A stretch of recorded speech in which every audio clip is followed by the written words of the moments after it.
during this session, and we actually have a bit of just a change of program. So we had 5 speakers today, or 5 presentations today, so our middle one has now just been deleted. So we're going to move everything up a bit quicker, so you'll get out a little bit quicker at the end of the session. So I'm delighted to welcome our first speakers in this session. We have Irene Hayden, who's a lecturer here at ATU, and Anne McAvoy, who's an instructional designer also at ATU. And I'll leave it over to you to give your presentation. Thanks, Noelle. Hello, everybody. Good morning. So I'm Irene Hayden, and this is Anne McAvoy. And we're going to co-present the presentation today because we did the research together and we worked on the presentation together, and we're hoping to transform it into publication together as well. So I'll introduce it, and then I'll hand over the technical stuff to Anne, who's extremely experienced in this stuff. And then I might just pick up on a little bit of some of the feedback we got on our educational tool. So just to begin, I'll go through what our presentation outlines. We've about 13 slides or so. And the outline or the agenda for the presentation is, first of all, to introduce the project that we were trialling, a little bit on the literature review and the question we wanted to ask, the tool itself and how it works, and then some summative and formative feedback we received on it, a little bit of analysis and discussion of the findings as a result, and then to conclude at the end, so easy enough to follow. So I begin by introducing the research project. Initially, I suppose, we had started, 2 years ago, a new master's programme in ATU Galway on built environment regulation. It is the first one of its kind in Ireland and possibly further. We had to really kind of cut into a space that was not published to date. There is plenty of information on sustainability in construction, health and safety construction, project management and construction, but not so much published on the building regulations, or indeed, if you go broader, the built environment. So it meant that we kind of had to find our feet and derive a way of helping our students formulate ways to process how they were going to research, what they could cover in the research, what would be viable or not viable. And it was our first attempt really at trying to help them to do that and using technology to the best advantage. It was situated, the tool we designed was situated in a module called the Built Environment Research Module, a Level 9 module. And again, the students were predominantly mature students, and they would come from industry and construction, would have 20 or 30 years experience each. You know, they're a very knowledgeable group, and they needed a little bit of help just to kind of gather their thoughts, because perhaps, you know, in certain areas they might have known too much.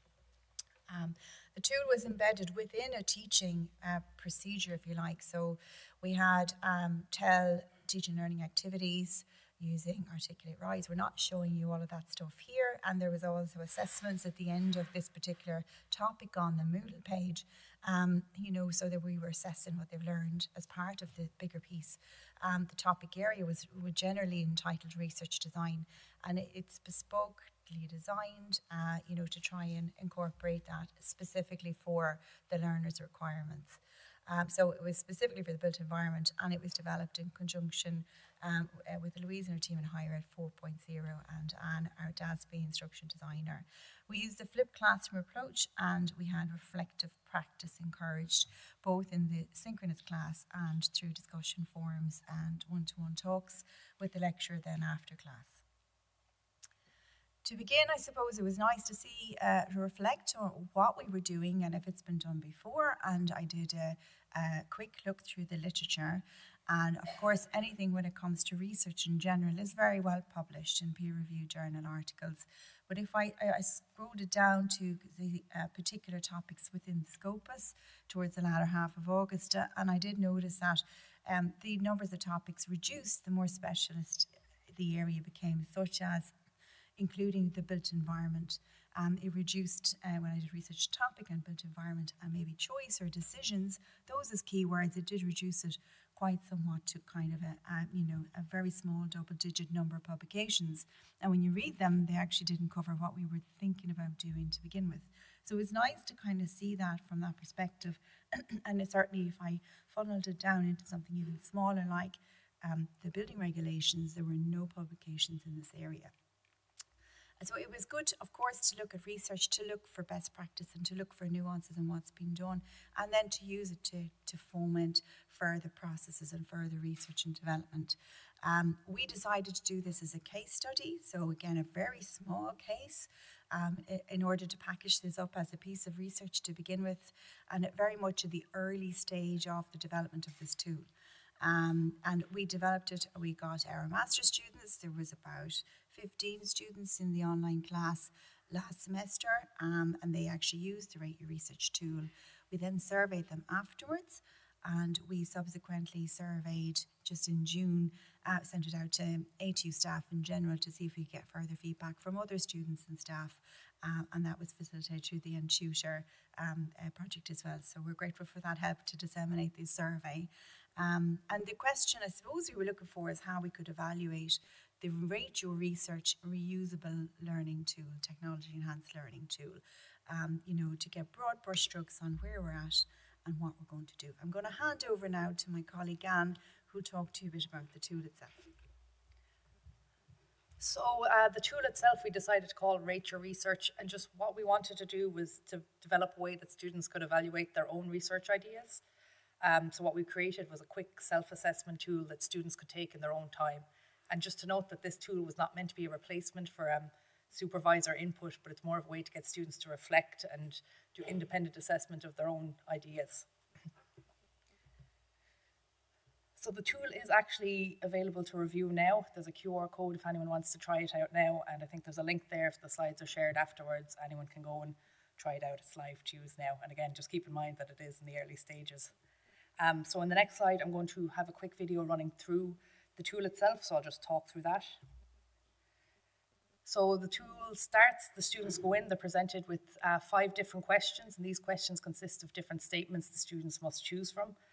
Submit to go to the next page. On most of the pages, they're reading different statements and clicking yes or no or undecided based on what their research idea is. Excuse me. So you see there's 5 questions, and at the top there's a little progress bar to show students how far along in the assessments that they are. And once they reach the end, which they should do in a minute, they're given a rating of 5 stars on their idea. They're then able to review the assessment, where they're given a bit of feedback on each question, so they can reflect a bit more on maybe why they didn't get the 5 stars. And they're also able then to retake the assessment if they'd wish to, and they can say, oh, that was quick.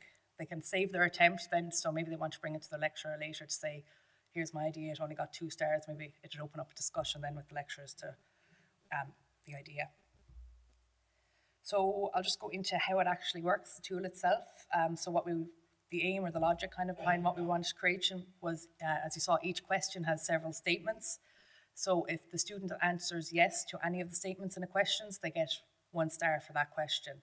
If they answer no or undecided, they'll get no stars for that question. So there's 5 questions and 5 stars available. So the solution, I decided to use Articulate Storyline just because I knew it's a very flexible and powerful tool, and I knew it would be able to do what we wanted. One of the complications was I couldn't use a normal quiz. They're not getting a score out of 100. They're getting a star per question. So I won't get into the too technical details. So I just did this using variables. So if they answered yes on any question, their score variable went up by 1. And then at the end, the stars you see depend on the variable. They'll show a different layer depending on what variable you got. So as Irene was saying, we circulated an evaluation form back in June, and this is just some of the results from it. So as you can see, I think primarily positive, lots of blues there, so I think good, especially in the easy to use and logical to use. There's a few neutrals and some no's there as well, which Irene's going to go into more detail now on the results of the survey. Thanks a million, Anne, that's right. So I think the first takeaway really from this is that in terms of technology, it was very well designed as a tool. It was designed really well. It was very user-friendly and easy to follow. More the queries I felt were in relation to the content. So, what was it all about at the end of the day? So again, the 2 heads together heaps better than one, shall we say.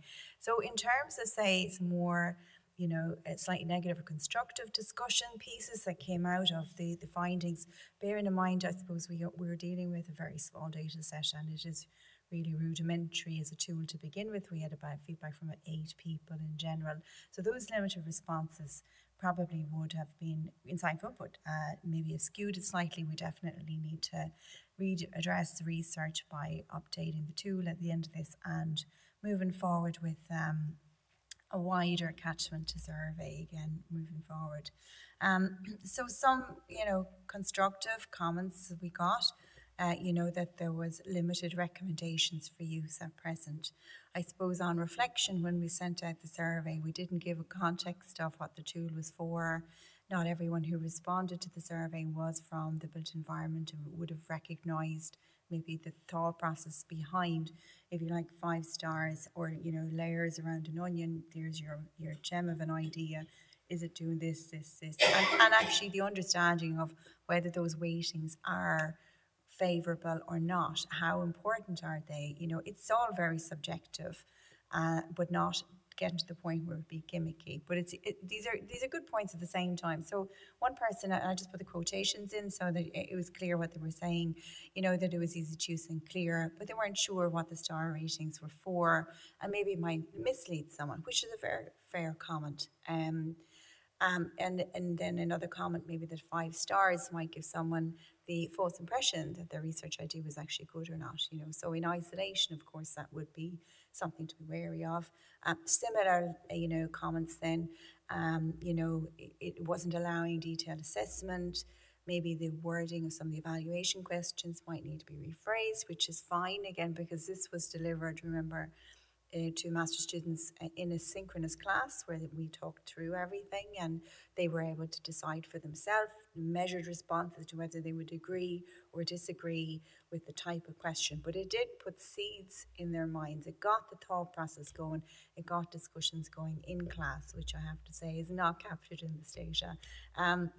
And again, a very valid point, the last quotation there on the right-hand side, that it might be taken in a very literal sense because of the idea of stars. We're used to giving star ratings, in feedback on the dinner you've had at a restaurant or a takeaway you've had, and it can be very light touch and whimsical, and what connotations does that have? And that they had a very point. I wanted as a tool have a built-in assumption, that the student or researcher fully understand the precise meaning and significance of the questions. And in reality, of course, that might not necessarily be the case. So I think we're going to get the heads together on these sort of comments. They're very valid, but we need to kind of see what we can do to grow the tool, to embed some of the issues there and trying to preempt them before they happen, and certainly kind of move forward on that and make it a better, stronger resource to be able to use again. Some other takeaways we had, again, were positive, of course. It actually asked, there was the postgrad student said that it made me second guess my chosen research topic, again, because they don't really know their audience, they don't really know what's out there beforehand. They really are dabbling in databases for the first time and looking to see what's out there and formulating keyword searches and things for the first time, a lot of them. So, it is kind of a minefield and they get quite anxious about it. So to at least give them some sort of a G up and say, okay, we're doing okay with this or not. This can, as part of a bigger toolkit, using Karina's phrase here, very nice to have and definitely reusable, but we need to modify it somewhat. Not suitable for undergraduate students was certainly for anyone who's not actually researching and who's not been taught a research module at the time. Agreed in that. Some of the repeating themes, nice positive ones, simple to use, simple and easy to use. It needs to context, of course. In addition to the toolkit, but be cautious with students again. So that repeating rhetoric there coming through in other quotations. Some technical specifics as well, that the industry audience is not important. Again, I suppose maybe the academic lens flavour that for me when I was writing the questions, I felt that it would be important to try and reach that audience, and certainly in your PhD studies in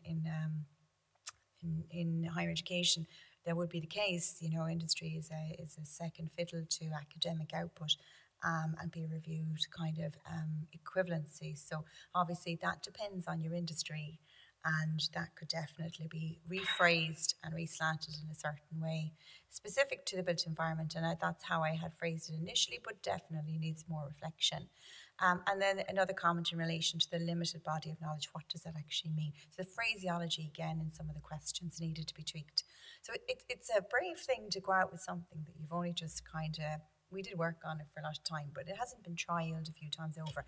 It's lovely to get the feedback, and I suppose this is what we were looking for, the evidence-based research inquiry, research-driven, technology to try and enhance what our students are already facing as what they see as a mountain in front of them. It's very difficult to navigate. So from that perspective, I did feel that the findings in general suggested that the tool could be effective in its use with the postgraduate students in consultation with their class, their peers, their lecturer, their supervisor. There's a constant dialogue to and fro that needs to happen, but it does need definitely further refinement.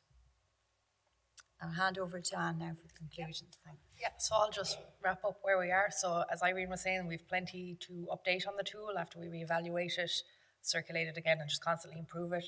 What we also want to look at is to develop further teaching and learning enhanced resources, kind of a set of rate your, insert word here, such as rate your conference, excuse me, rate your peer review journal, rate your methodology and methods. So we think there's a lot we can do with this tool and expand it further. So I think, yep, that's perfect timing. Yeah, I think we'll leave it there and open it up for any questions. So does anybody have any questions? There's Louise has one over there.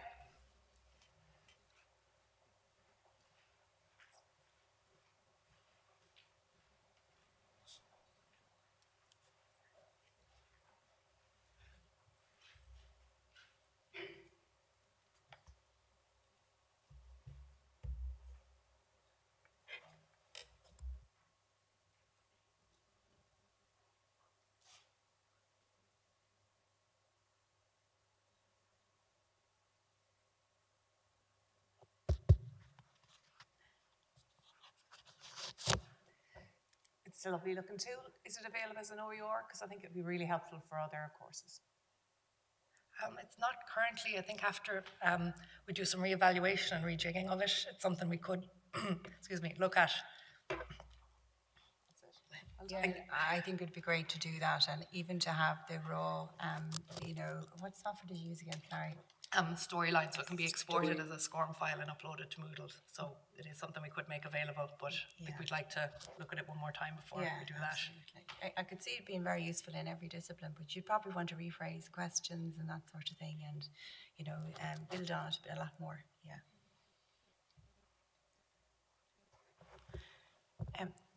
Kevin, there's a question here in the front, Martin. I'm going to be that. It's not a question, it's a comment.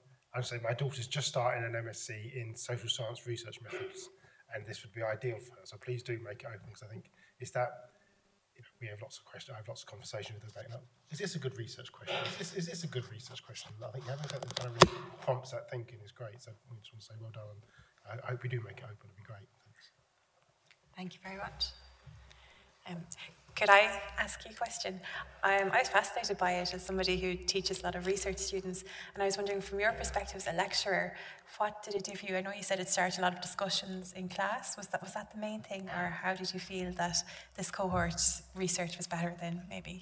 Yeah, absolutely. I suppose because you're teaching online and everything is online, is very visual. So for me, it gave me a mechanism. I wasn't in front of a board with a marker ready to go. Is this good or not good? And a tick box would have maybe done the same thing, or a little questionnaire where you tick and say, is this where you want to go or not? But it did prompt discussion. I suppose the thing with the master's students is that they aren't in a position at the end of the research journey to actually understand them wholly. So things like whether the weight in or balance of industry is important or not, to them it's equally important, and that's absolutely valid, because their audience might very well be, I know one or two have the intention of presenting the research at international conferences that are engineering related, so for them that was important, whereas an academic might think maybe less so. So it was great to kind of get those conversations started. And I think as well, it gave an opportunity in the online setting for everybody to speak openly about what they were thinking of researching, because there was a few on the fence and they were genuinely terrified to even think about it. And the fact that I have a real joy for energy conservation. I am really passionate about making sure that there's good ventilation in people's houses. And they know that that's valid, and that's a good starting point for the research. That was one of the questions in there. Is it something you're enthusiastic about? And that can often be the thing that someone needs to have them to begin the research to finish it right through, because it is a job and a half really to get any kind of a document that size written and go through the jigs and reels that you need to get to a good place. So from that perspective, it was great, yes, yeah. And well worth at least a prompt to make you think about having those discussions in class, yeah. Great, thank you very much, Anne and Irene, for that presentation, and you kicked us off, the session off really, really well. Thank you so much. Thank you.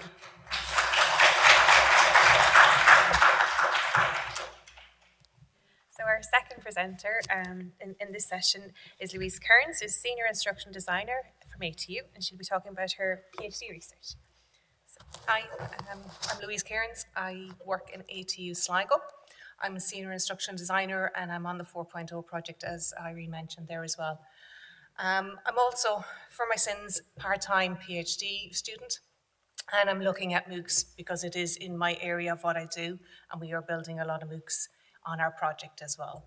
So looking at the general why people HEIs are building MOOCs, the study is exclusively for Ireland and the UK. And it's an exploration of the developments in Ireland and the UK. So it's investigating why they're creating them. It's investigating how they're actually doing the creation and seeing if there's a future of MOOCs. Sue mentioned earlier, we don't hear an awful lot about MOOCs now.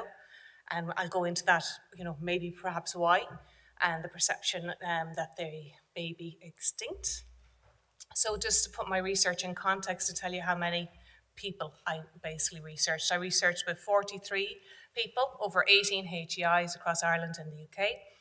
And they were managers, so the managers could be project managers, department, VPs, lecturers on the ground, course designers I call them, but they would be learning technologists, multimedia, instructional designers. So I'll just give them that generic kind of heading. And multiple roles. I had to kind of create that one because sometimes a lecturer was the manager and course designer, or the course designer also did the project management. So just kind of give that category as well to see if it made any difference. The only country I haven't got is Wales. Just unfortunately couldn't find anybody to participate in the research. I would have preferred if we had a full representation. It was 1 hour interviews, so 43 hours of data. It's a lot. To give you an idea of my research position, it's a constructivist paradigm. So it's got, I believe, knowledge is constructed and interpreted. There's multiple realities, that education is a fundamental right, and I'm using Sharma's constructive grounded theory in the background. So just to kind of, I believe education is fundamental right. It's really important for me to recognise it and park that as well, and just to not let it influence my data. But this really helped me go in with a very generic research question. So unlike what Irene and Anne were doing, I went in the area of MOOCs. I was just asked to pick that topic and research on it, and I wasn't really sure what direction I was going. So this was perfect for me. I could, weave through the data I was getting. I could actually use my role as an instructional designer and my knowledge in the area and actually kind of interpret and come out to see what was happening under the hood, really, in what we're doing. And to give you the backdrop of MOOCs, I have kind of based my literature review around Boskert et al.'s model there, which is an adaptive model from Gartner on emerging technology cycles. And that's really helped me just kind of have a natural flow through that literature review. And just to kind of state, in case it's not obvious, MOOCs are massive open online courses. They happened around 2000 out of the OER movement. So that's open education resources. And along the way, they started as CMOOCs, so constructive MOOCs. So these are when knowledge is built amongst the actual learners and the educators. There's no one fountain of knowledge. And then there was XMOOCs, which are very much more similar to a lecture style that you'd be used to, have videos and quizzes, that type of thing for online learning. In 2012, it was declared the year of the MOOC in the New York Times by Papineau. So that was when the peak of interest in MOOCs. People really thought they'd be transformative. Everything, it's kind of like the conversations we can see around AI at the minute. Everything would change because of MOOCs, and they'd really be a disruptor. And from there, it could only go down, essentially. So we went around the trough of disillusionment, where people said, actually, no, they're wasting my time, they're no good. But during this period is when there's a lot of different MOOC models basically, emerged, essentially. People start to get a grip of what they were, what they maybe wanted to do with them. And lately, we had the rebirth of MOOCs, essentially. So this is a double kind of peak in that particular cycle. And that was because of COVID, essentially. So what Bosworth et al. Had expected was we'd move really fast from that slope of enlightenment into the peak plateau, but we haven't actually. We've kind of slowed down in that stage, so we have. And to give you the background of how big MOOCs are, it's important to have a wee look at the marketplace. So we knew they were in decline a little bit. So about 2019, there were about 120 million people with MOOCs, and these are on the large platforms, the commercial platforms. So about 900 universities, about 13,500 courses. And then COVID hit, and then there was a significant increase of 100 million. So that's why I'm saying to you, they're not dead. They're still significant figures. And then when we looked at the enrollments pre and post-COVID, they skyrocketed, they slowed down, but they haven't gone back to where they were exactly. And then from there, when your market focus, actually, when we look at the large platforms as well, there's actually a shift on who's building new MOOCs. It's kind of shifted from HEIs into non-university courses. That's more the platforms in the background, and I suppose as well, innovation in higher education. It moves on to different things very quickly. The head gets turned. So for some HEIs, they may have stopped creating MOOCs. To give you the idea of the money behind the scenes, I suppose essentially the commercialism of it, with Coursera, we were talking about a 635 million in 2023. That is a large amount of money, but it's not just MOOCs. So you can see there's a lot of different models they have built in that background. So they started as MOOC platforms, they've transformed into other commercial entities as well in the background. And the same kind of goes for FutureLearn as well. Most of the HEIs in my research were on FutureLearn, being a British platform, and with Open University involved at the start, people felt and trusted the platform, they felt they knew what they were doing, and they were happy to be in that partnership with them. There's been a lot of uncertainty in those MOOC platforms as well. They've been taken over, they're not making money, and there's a lot of pressure on them to make money in the background as well. That is influencing what's happening in the MOOC scene in the background as well. Going through my own research and the coding process, as I said to you, it's 43 hours of data. It's a lot of data. So I took the codes literally for the interviews. I went to line by line coding, tried to go to focus, theoretical, and then going into concepts along the way. It's a lot of back and forward. That's a good thing for me because I can take notes, I can have the map on the wall, I can have Post-its all around the place. So I started off in NVivo and quickly went to Post-its essentially to try and build up the concepts. You're constantly changing. Even now I have 2 out of my 3 concepts kind of wrote, and I can't say that's the final version yet till I actually get there. I had a critical friend along the way just to make sure I'm honest with my coding, so that has really helped as well. And when I'm building the concepts, these are what I have so far. As I said, the first 2 are fairly established. The third one, I actually think the name is going to change on that one. So it's cultivating culture, professionalizing production, and forging fusion. And I'm just going to take the first one today because of the limited time. So on cultivating culture, it's about innovation and dreaming boldly. It's about the organization dynamics that we work within. and about the diverse perspectives of any innovation within the organisation we're in. So in Dreaming Boldly, I have 4 kind of key headings. We're about getting buy-in, riding the waves, society impact, and innovation and experience. On getting buy-in, MOOCs were marketed within the university as different things for different people. And that actually becomes a problem later on as you try to perhaps mainstream it. They were talked about for exposure, for marketing activities, when they were being sold by that particular manager to more senior managers, essentially. So that sounded like a good thing. For early academics to get them involved, it was sort of, you know, self-promotion, get your name out there. So that was a good thing from their point of view. When you looked at the people on the ground and what they were doing, some people just wanted to do it because everybody else was doing it. Okay, that was also a problem because it wasn't very strategic. It's just, I'll hop on board. There's no long-term thinking about that.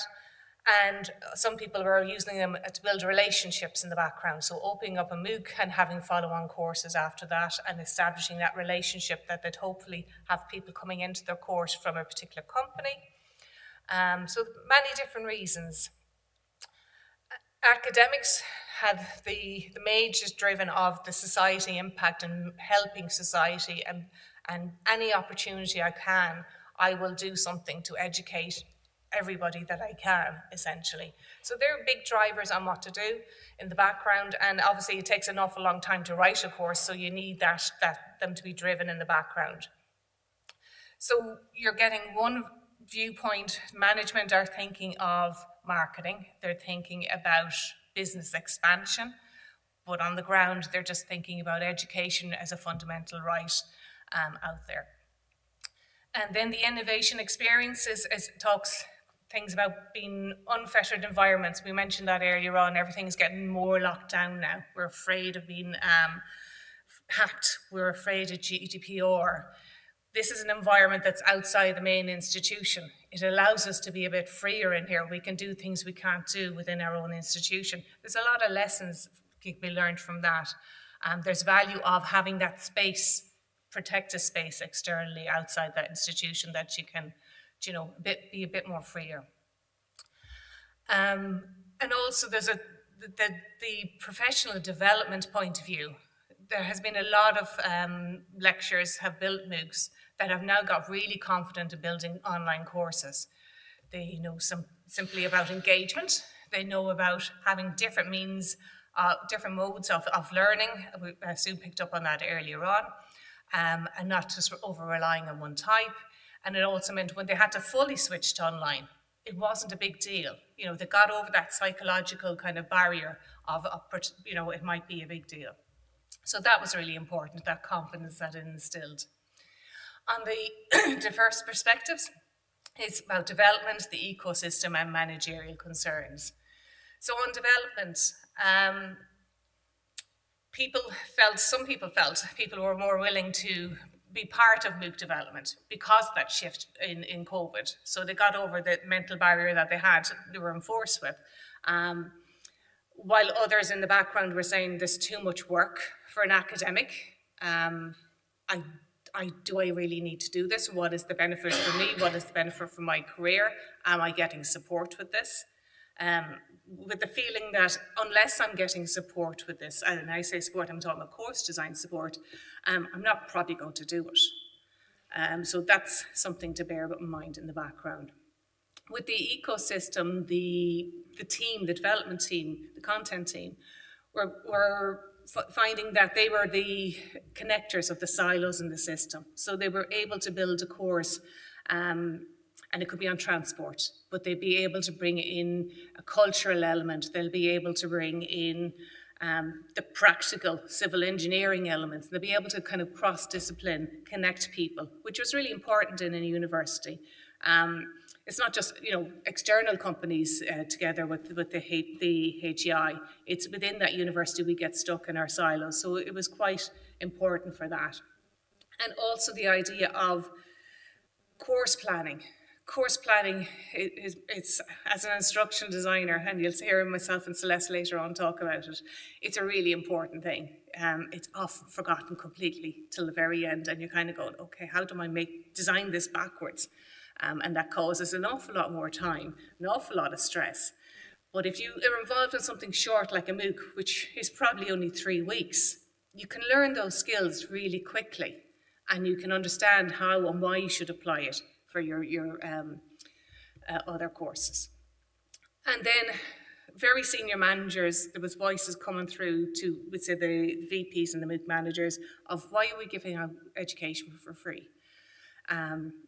As I said to you at the very start, I believe education is fundamental right, so I'm kind of going, what's going on here? So that's, I have to try and not put that bias in there, but it, you know, unless it's making money, why are we doing this? Was the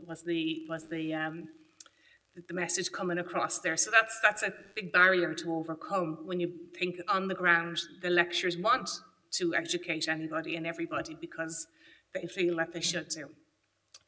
And then in some places, and this is actually more in Ireland than it is in the UK, this feeling came across that I think our management would prefer if it just disappeared.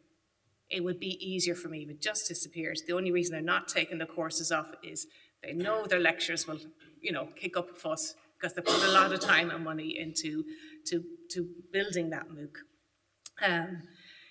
That's not as strong in the HEIs that I interviewed in the UK. And then on organisational dynamics. So engagement over profit. So some of the HEIs had a mission of education, and they felt that they should transform lives, and as a social mission, this is the place where they felt MOOCs sat. So it was a perfect marriage, really, essentially. So that's what they thought, and that's why they're continuing on them. Another university over in the UK mentioned she had to be very strategic to make a whole kind of case, like literally she had to fit it into the organisation plan, essentially, for the HEI. And she had to say, well, it fits in here for research, it fits in here for engagement, it fits in here for, you know, society impact, etc. And had to make that very clear to very senior people before it actually managed to get approved, essentially. So that's a big effort. It should, in some ways, should be done at the start rather than now, many years later, but that seems to be the only way that she can keep it going in that institute. And then on the ground, the course designers and the lecturers have many examples of students telling them how this impacted my life, how this course impacted my life. Some of the courses are, you're going to go through radiation treatment, or your parents are going to go through radiation treatment. What are the steps they're going to through? It's like an education before you go in. That's a really important thing. It makes a big impact to somebody on the ground. And they can give all this information up, but does it filter up? Somebody else is making the decision. They have no control over that. And then the legacy, thinking beyond MOOCs, thinking of RLOs. And I mentioned that earlier for yourself, Irene, and I would have shared an iNote RLO with yourselves as well for that particular module. But it's about, you know, how else can we do our MOOCs? What are we using the bits for? Should we break it up? And our 4.0 project is something we're very conscious of. There's a whole RLO SharePoint site on ATU now, just to advertise it. And it's about, there's bits there already. Have a look, see if it's there, see if you can reuse it. And then as well about another example over in Scotland was an arts programme, and they are letting their applicants basically do this course in here first to do the theory because they have the work experience. They're in theatres, they're on the ground, they know what they're to do, but they just don't have the qualifications. So it's an RPL route they're using the MOOC through. So I'll finish up, because I know my time's running out anyway. But for now, there is still life left in MOOCs, okay? We need to start thinking strategically to keep them within a HEI if that's what needs to be done. We need to get the voice up higher, essentially, to those who have the power to keep doing them. And if we are going to do them, we really need to support the lecturers with course design because time is short. And that's it. Thank you very much, Louise. Just have a couple of questions, or a couple of minutes left for questions on Louise's work there. It's a big PhD with lots of research to trawl through, so it sounds absolutely fascinating, absolutely. So does anybody have a question for Louise there? Martin, there. Oh no, we're delighted to. Hi, thanks for that. I was part of the team that set up Future Learn at the OU, and what you're saying there certainly rings true with my experience. I wonder, this is maybe beyond your research, but I think it's interesting with this kind of retrospective now. Do you think there's any things we can learn for the next thing that comes along? And we may as well say it's probably AI. Given what we've learned from the MOOC hype and implementation and that, would you think there's things we can learn about how we should approach the adoption of AI and implementation of AI? Yeah, I'm hoping that's where my conclusion will go. Okay, basically. brilliant. But yeah, even just on the structure, the themes, and actually, having that as a framework to sit down on any new innovation that comes through, and kind of think, okay, we need to I want almost a tick box for the likes of Orla to kind of basically have, and kind of go, this is new innovation, this is what we need to work through, and hopefully that will help move us from the fluidity of an initial innovation to a structure of integrating an innovation, whatever that innovation is, essentially. Thank you. Okay, thank you so much, Louise. That's fascinating. Best of luck with the rest of your work.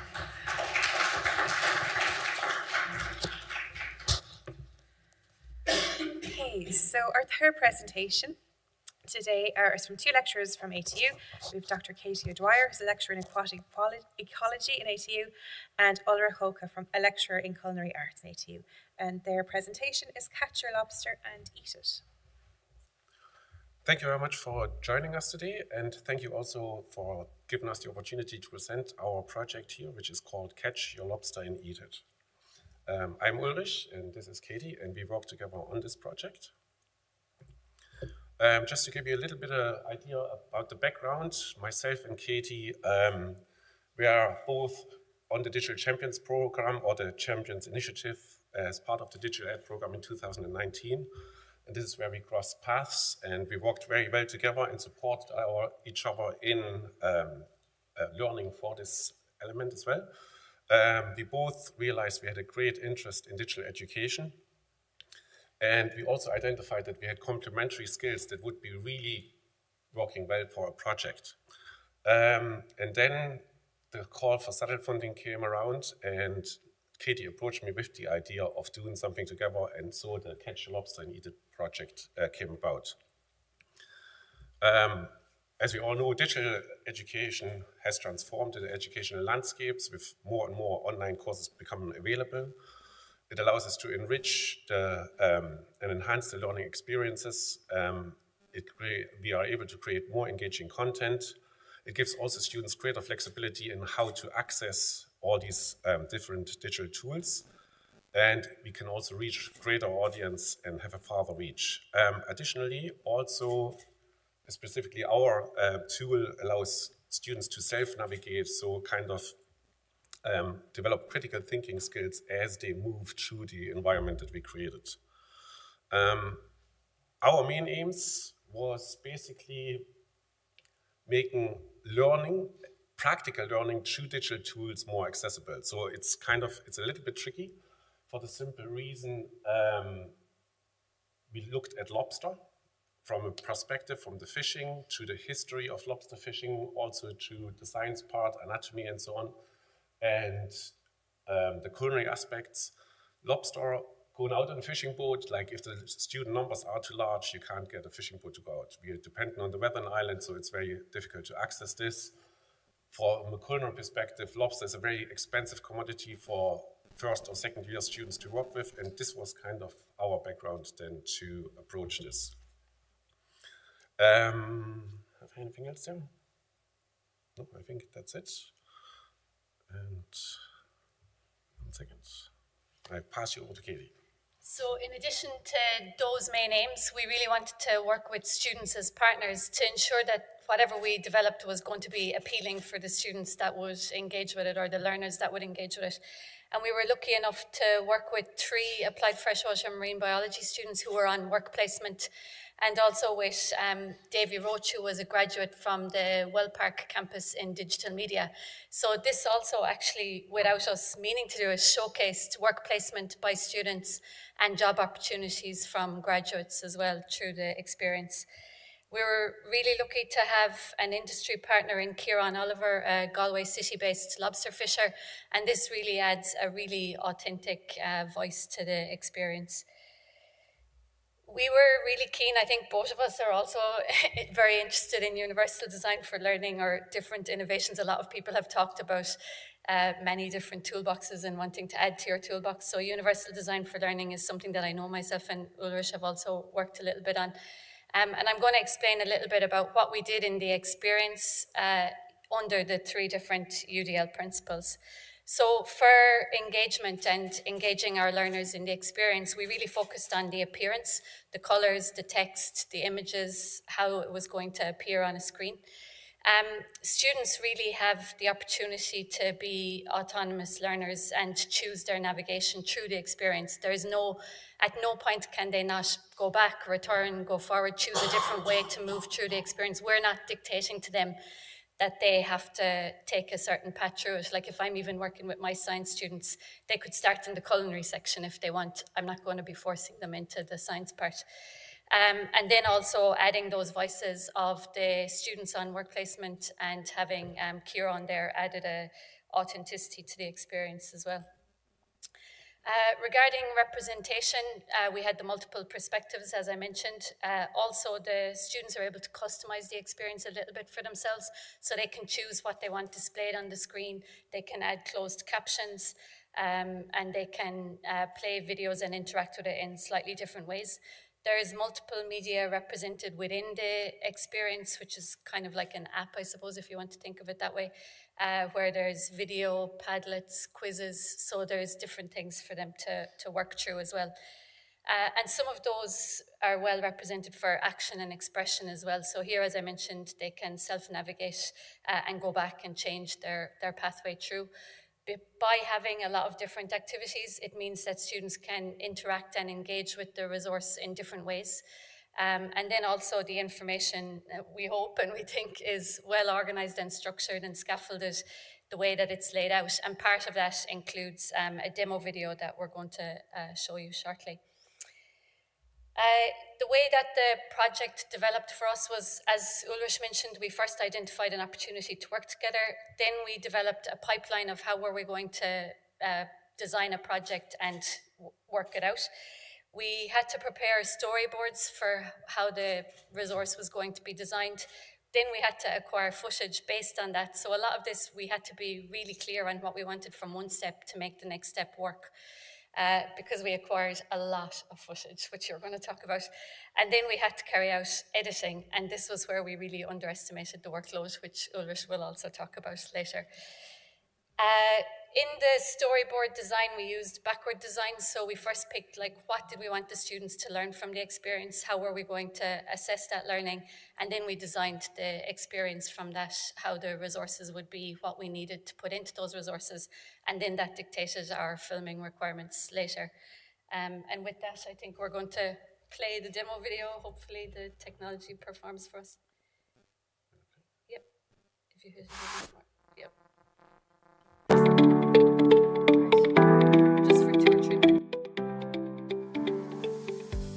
It's great to have you here.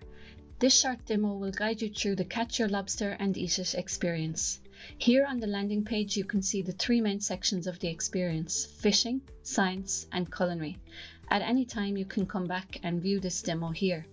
For details of the mighty team behind the experience, you can check out the credits section. Within each topic in a section you will face a range of activities to explore. These include videos and quizzes, as you can see here. As you make your way around, you can navigate in various ways.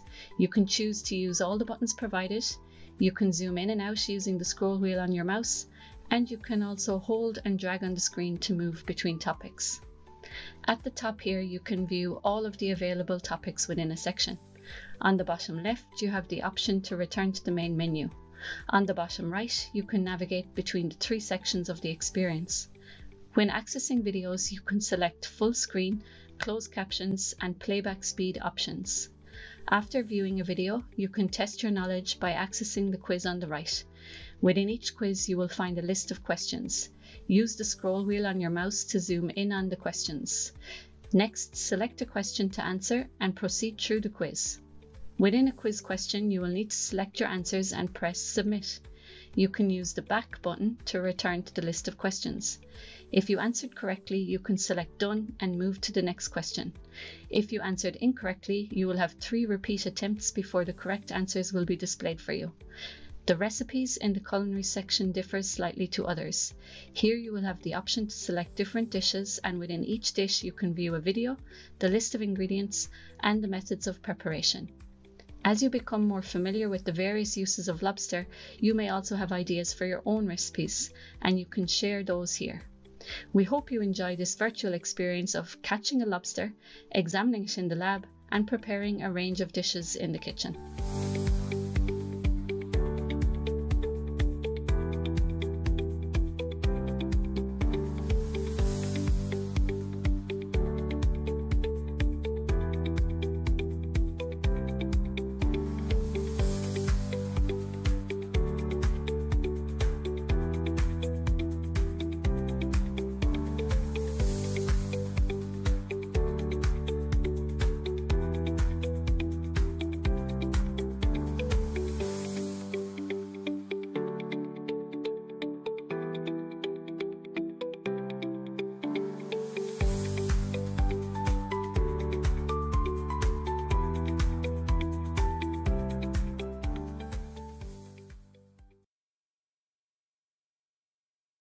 About the experience, and just to give you a little idea of how it all evolved, this was our original sketch from our first meeting. So we knew we wanted to do something with fish and shellfish, and the 2 different strands, aquatic science and culinary arts. And it also started when we were still GMIT, and then it moved into ATU. Then next, we looked at the course content, and this is where the storyboards we used that Katie mentioned. What's really interesting here is that this was our original storyboard, and actually the final experience varies only ever so slightly, which kind of really showed us that it's really important to put the effort in at the start to kind of have a very clear focus and a very clear structure of the final experience. And we are very happy that it's kind of worked out like that. Then just a little bit more of the development approach. We had to think very carefully about the detail and structure and the required elements to create this experience. So we had to think about all the different scenes to be recorded to achieve the specific learning outcomes. Then we had to look at the lesson structure that the scenes would feed into, and then develop the assessment elements relating to those individual lessons. Okay, so it was kind of, and they are just captions of 2 of the scenes or 2 of the elements that we developed. And the last thing then, what was very important as well, we had to think about equipment and expertise needed to actually make that experience a reality. Next, what we mentioned previous, the footage. Okay, this was like, we totally underestimated this. We had raw footage by the time we were able to do anything with it. We had 206 gigabytes of raw footage that we had to look at. There was 600 files and 120 folders. So it was a massive amount of information that had to be that we had to go through. The other element, the narration, getting used to writing a script so that you can narrate the experience. Also the tone and speed of voice, that is not boring, but it's interesting enough, and also consistency across the narration. Like, I sounded totally different if I narrated something in the morning or in the evening. Okay, so then the other elements, file types and structure, because an external company then puts the whole experience together, so we had to be very careful to label them correctly. And there was audio files, video files, there was closed caption files, there was image files, thumbnails, and all this stuff had to be very structured in order to be coming together. And lastly then, the learning curve in relation to the software. We used Adobe After Effects for the intros and outros of all the video elements, and then Camtasia to edit it. And just to give you a little idea, this is what one 10-minute video looked like. So there was 20 different tracks with hundreds of elements to make this all work and make it really engaging and have it all coming up at the right time. And I think... So just to wrap up then, we have three main takeaways. So having to develop this tool really enabled us to put digital transformation into practice. We think it's created a resource that's really going to engage our learners. We have a lot of work to do in understanding whether it does or not, and that's what some of the next steps will be. We'll be rolling it out to students and getting their feedback on it. Working with students as partners was really rewarding for us. It gave kind of a new life to the resource that we hadn't really thought as much about to begin with. So I think that's a really positive emphasis in the Intuitive framework as well, and will lead to more success in the other projects in the future, hopefully. And then something we really wanted to emphasize at the end is that in all our digital transformations and digital technologies, that we don't lose sight of universal design and constantly thinking of the diverse student population that we're working with and what's going to work best for them, how we need to design it for them and make that work. So with that, we'd like to acknowledge some people who were really involved in helping this project get going and in the final execution of the project, and a lot of organizations as well that contributed funding, support, locations, editing, etc. And finally, thank you all for listening, and if you have any questions, we're happy to take them.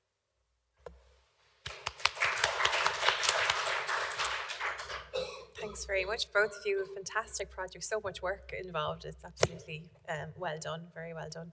So just, there's a question right up there, Jessica. Sorry. Okay. Sorry, Kevin.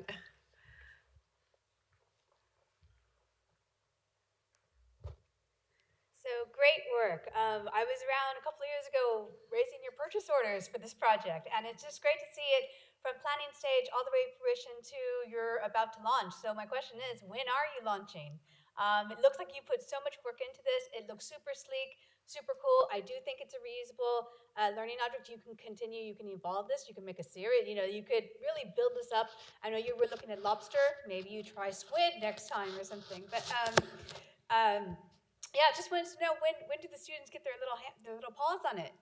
So we're ready and we can run it in a roundabout way, but we need to talk to some people in ATU and make sure we can get it. It needs to run on a server as a web application, and we're having those discussions and emails at the minute. So as soon as we know, we'll let you know. Yeah, and great to see that you had students involved in the whole process all the way through. Is there any way to incorporate, do you think that there will be a phase 2 on this? And if so, would you envisage that you continue to use students as partners if you continue to develop it? I think both of us would definitely include students in our projects going forward. We don't have immediate funding applications or projects planned or anything like that right now. Kind of need a breather after all the editing. But yeah, definitely we would definitely work with students again. I'm hoping we'll get that in the feedback, but we'll see. But I just think students get sick of always hearing our voices. We know that from taking them on field trips or work placement. It's such a richer experience if they're not just hearing the same information from the teacher all the time, but getting it from, somebody mentioned earlier as well, the value of the peers, people more at their level where they're at. Right. Yeah. Well done. Thank you. Thanks a lot, Jessica. Irene? Hi, I just want to second what Jessica was saying. Absolutely brilliant project. It's lovely to see. Made me hungry watching it. Really enjoyed it though, and actually it's very inspirational, and I could see it being generalized across many disciplines in lots of different ways to bring the outdoors and bring the applied learning into the classroom in a safe and meaningful way. Brilliant, absolutely well done. Fair play to both of you. Yeah. Thanks, Erin. Any other questions?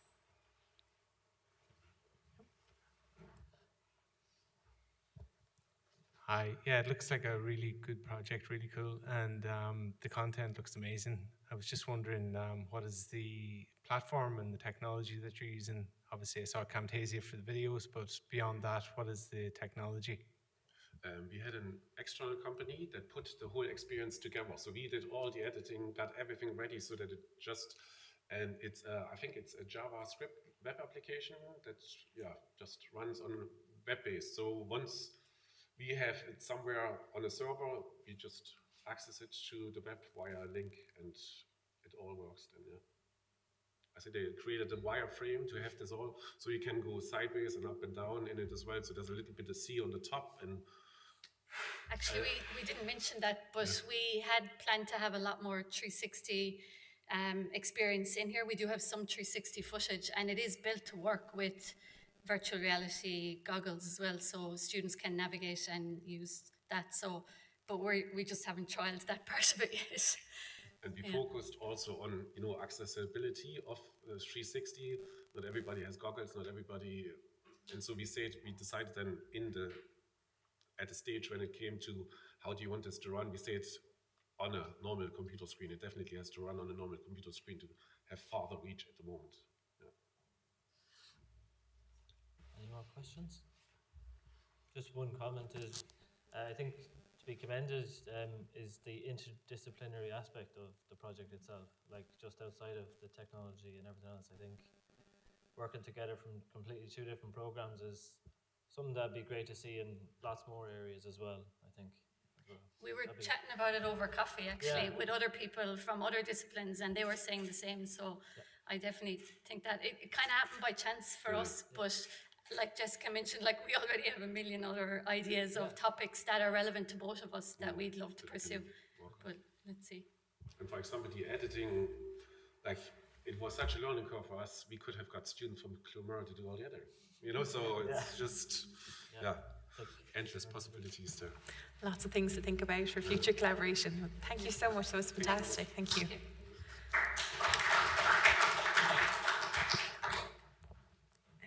Okay, to round off our session today, we have Dr. Liam Morris from the Department of Mechanical and Industrial Engineering here at ATU, and he will be speaking on the topic of Beyond the Classroom, the effectiveness of videos in supporting biomedical student learning.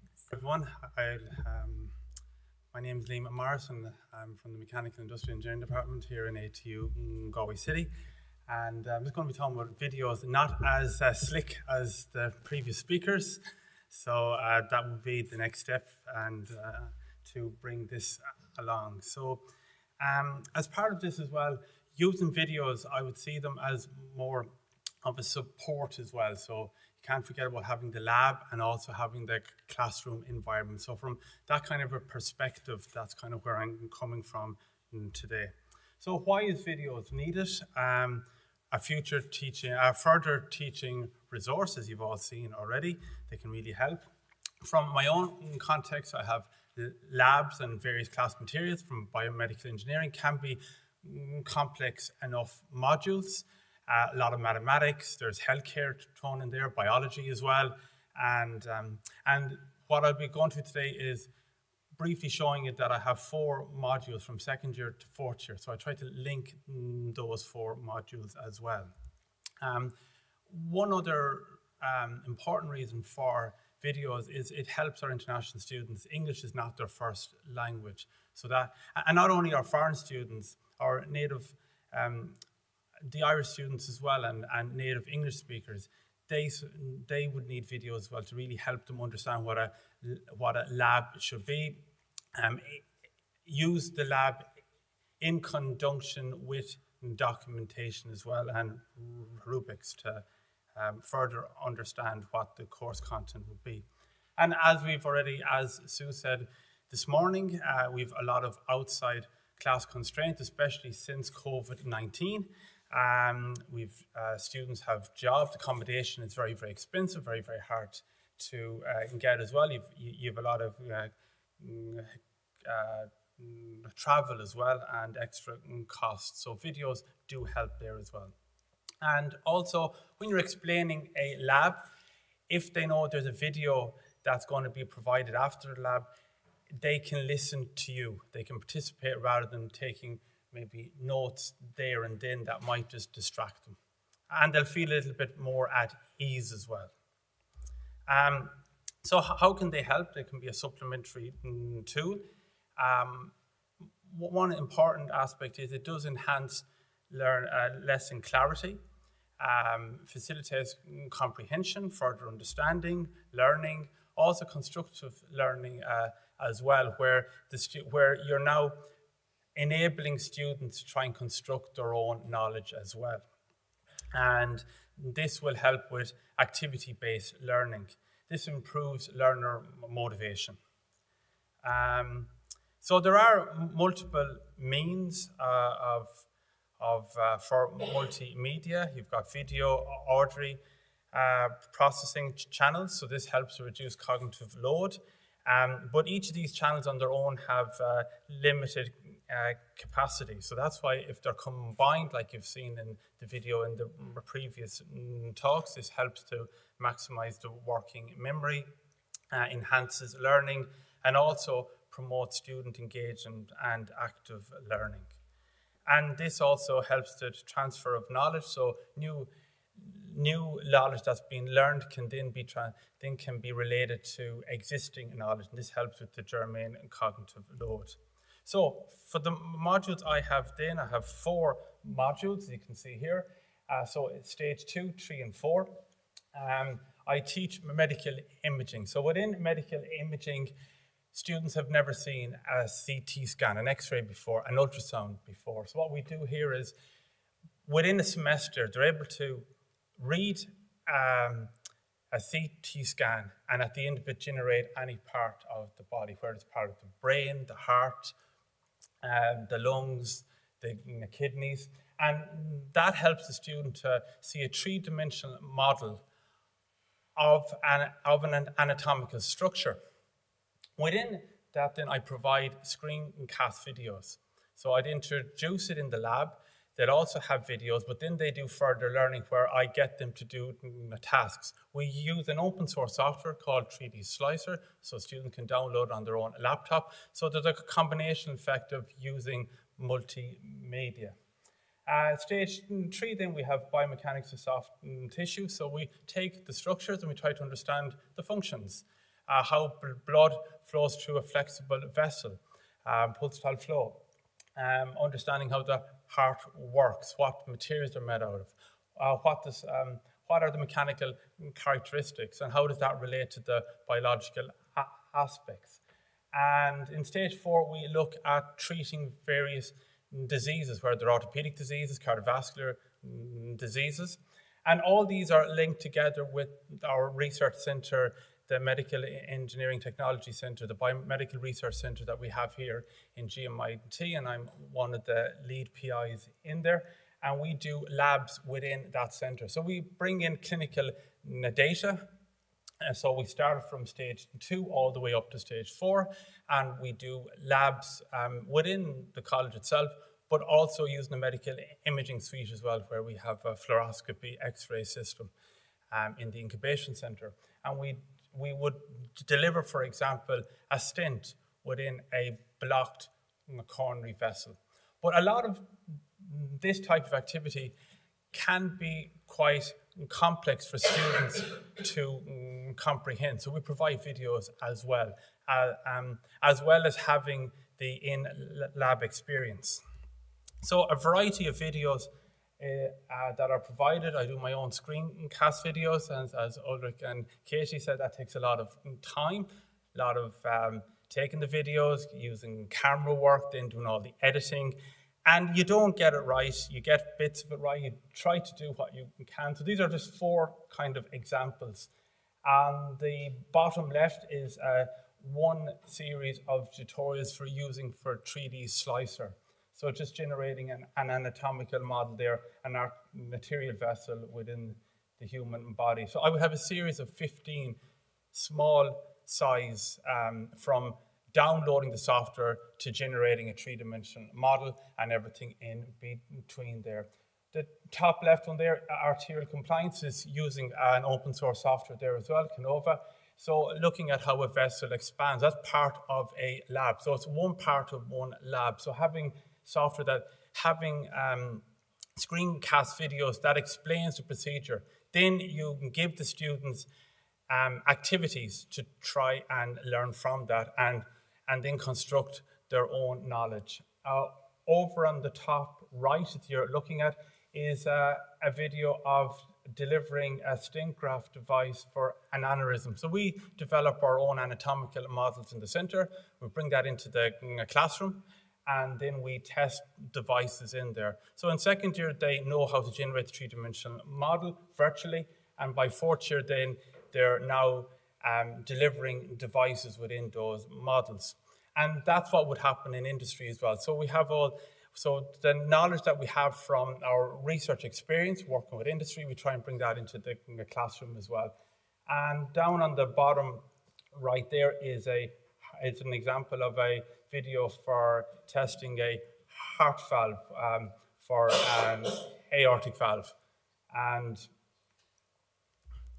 other online resources then you can use is YouTube videos are excellent. They're there. You can look at delivering for a coil for a stroke patient, and also TED Talks as well.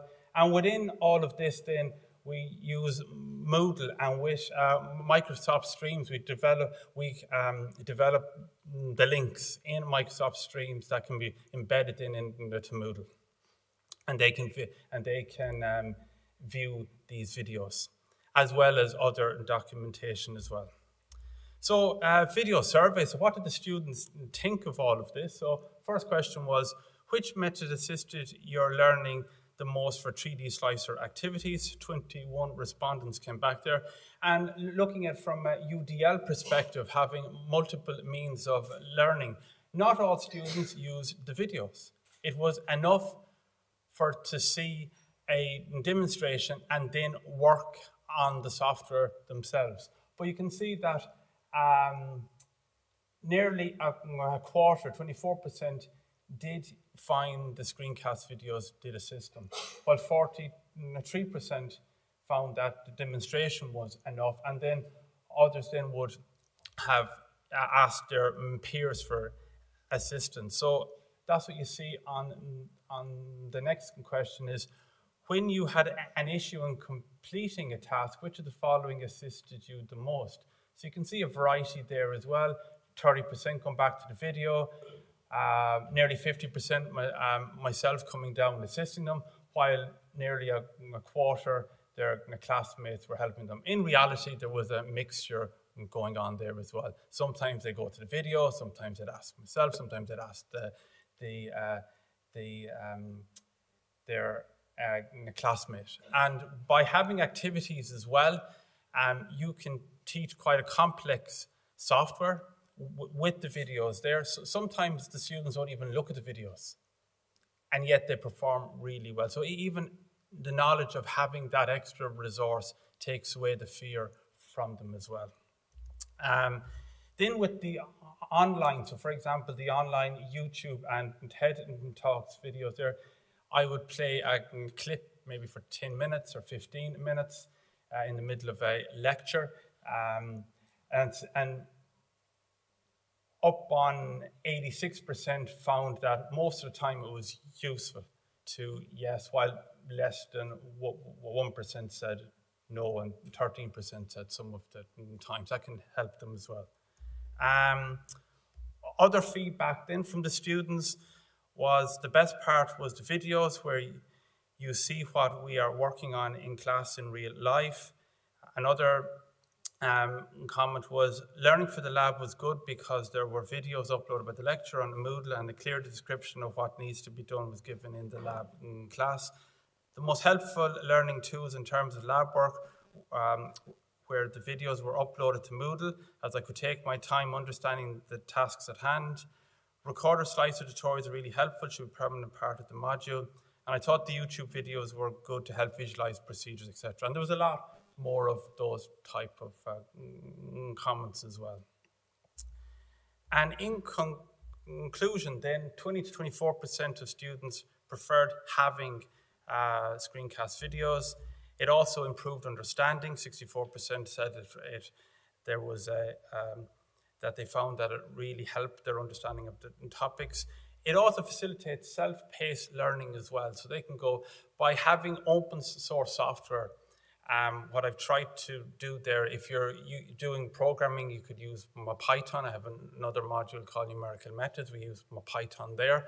And having open source software really helps for the students to be able to download onto their own laptops and then have the time at home to finish off assignments. As part of the assignments as well, I would make time in the classroom to do the assignments in the classroom as part of the learning. Give them a task and they start to learn from that as well. And UDL alignment, I don't have too much here. I know Katie and Aldris was mentioning universal design for learning, but it really does align with the principles of UDL, especially for multiple means of representation and engagement, and these are a few of the checkpoints there. You could have another presentation on just that alone as well. Another one as well is what I try to do is try to bring the research. So that's another topic for conversation. If there's having research in the university, to bring that into the classroom and try and break down the barriers there as well, because there's a lot of technology within that as well that students get to see and experience. So to conclude then, it enables learners to comprehend course material at their own pace beyond the classroom, and it enhances lesson clarity, comprehension and motivation as well. So thank you very much, and thank you for listening. Thank you very much, Liam. It was great. Thank you so much for that. So I'll open the floor to questions now for Liam's presentation. As Katie has a hand up there.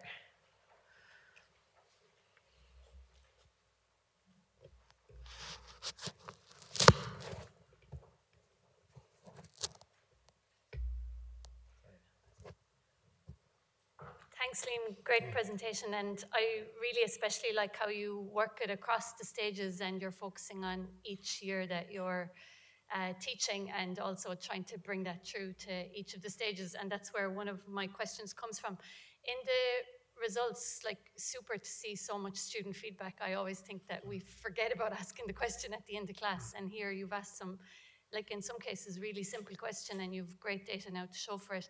But in the results, did you see a difference by stage? Like, I was curious if second-year students might like videos even more than fourth-year students, or did any of that come out of the research that you've been doing so far? I think it depends on the module. So in the second year, you have a software. So the videos do help the software. Because if you're introducing a new method for analyzing or looking at a tool, they'll go and they'll look at the video, and it does help them. And I think it all depends on the module, if it's lab or if it's theoretical. I think from a theoretical point of view, so in the lecture, you would see in second years where there might be a little bit more negative towards it, where you might bring a historical context into play, say for medical imaging. You know, it isn't just now, it happened back in the late 1800s. And some students like the historical context. Some of the second year students might think, well, you know, that's kind of not relevant. You know, they're more looking for the exams. And you kind of see that as they progress, especially fourth year students, when their degrees are on the line, they'll want as much information as they can, and they can be a little bit more engaged on that. You'll see for labs, if they're complicated or if there's a lot of analysis to do on them, and you might start doing a demonstration up on the board, and you go around, they get a little bit lost. Then they want videos. They actually say, can you do a video of what you just did there? They're asking me to provide videos for them. And so you do get that kind of feedback, where you mightn't have the time to do videos for every single aspect. So it depends on what part of the module or how practical it is as well. I don't know if doing videos for the sake of videos are going to work either. They're going to be just bombarded with loads of information, where maybe just a slide is enough. But it depends on what you're trying to show them. And you kind of have to judge it by how the class reacts to being introduced to a new topic area. And can a video clarify that for them? Can they go back on their own pace on that?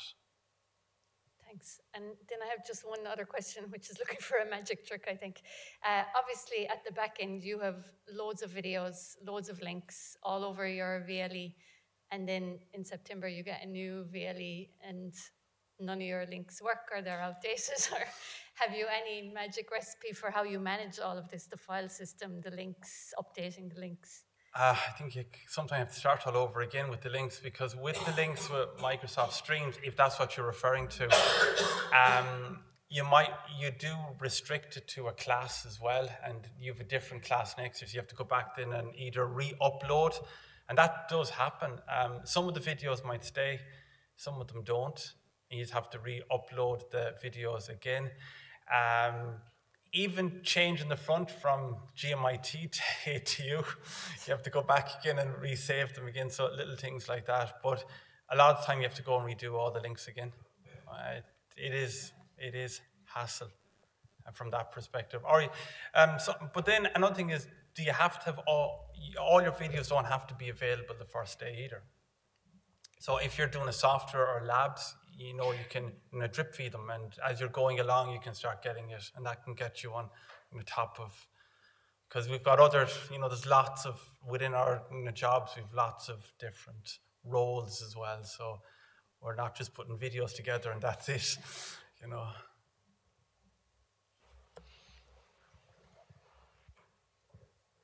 Hi, I'm interested to hear what kind of production values you aim for in your videos. So were you aiming for sort of very slick end or sort of good enough level of video production? And did you see any difference, if you went for a variety of different production levels, depending on the context, did you see any difference in how they were received by the students? As you're asking for the quality of the image or the quality of the videos, and then was there any variation between that? I mean, were you going for sort of very slick video production, or, because a lot of people will go for quite lo-fi video production, even deliberately to make it easier to produce and more efficient to produce enough videos. So I'm curious as to what approach you took. Yeah, I suppose with the camera work, it depends on the quality of the camera. So for it varies, and it varies because if you're doing, say, a software, you can do a screencast of software, which comes up pretty sharp from using Camtasia, so you can do that quite well there. The fact that it's not a hybrid module, it's all in class as well, so it's supplementary. So I wasn't overly concerned or overly worried about maybe having it as slick as maybe it could be. But then being able to go through and show them the demonstrations and then break them up into bite size that they can actually absorb as well. The students and where it comes into play is they also have the software as well. It's not just, a video is only there to help them get the command. Now they've got a set of tasks they have to do. And I'm not redesigning an imaging software. So they have to use the software. So the software is really what's important there with the clinical data. So I try and provide the clinical data for that. And the software comes with its own clinical data. For labs, where you might have to do videos, I was using my phone. I do have a Nikon camera as well, so I can take photographs and try and embed those in there. The X-ray images, they come off the X-ray machine, so you're stuck with whatever the resolution of that machine is, but that's what you would see in reality. It's more there to complement the learning as well, so they get to see hands-on. If you just showed videos on their own, just delivering a device into a model or into the body, students will just look at the video. They'll get something from it, but it's not enough. You need to then bring them in and show them and get them the hands-on as well. Yeah. And that's very, very important, because that's where the real learning comes from. You would probably have to be a lot more, as you say, a lot more of a slick environment if it was just solely video. But because it's a mixture of, you're using multimodal, with myself being in the class, being there, going over to the facilities, having guest speakers come in as well. You have lots of different avenues you're trying to get the learning there to the students, to get them more motivated. And they're not just listening to me all the time as well. So you got that mixture. Yeah. Interesting, thank you. I've got one question online here, from Dave online. He's wondering about what do you think about recording all lectures and labs and making them available so students can be rest assured that they can watch the materials later. I think he's wondering what do you think about recording everything?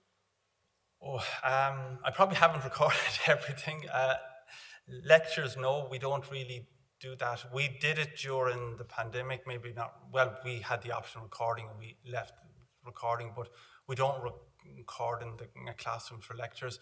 Labs, the students, I find that when you're recording the labs, you can record a procedure, but you're there for them to see what the procedure could be, but you can always up the ante. In other words, if you want them to delve into it a bit more and get them really thinking themselves, you're not going to be doing videos on how to do everything.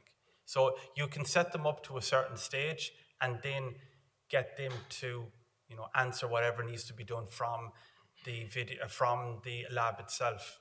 So doing a video of a lab is fine, but they do have to come into the lab as well to get the full understanding of the lab, and also whatever post-analysis you want to do from that. So it's up to you then how much you want to put into the video and how much do you want them to think for themselves. So that's something you have to kind of design from that. Okay, I think that's it. Thank you very much, Liam. That was fantastic. Thank you.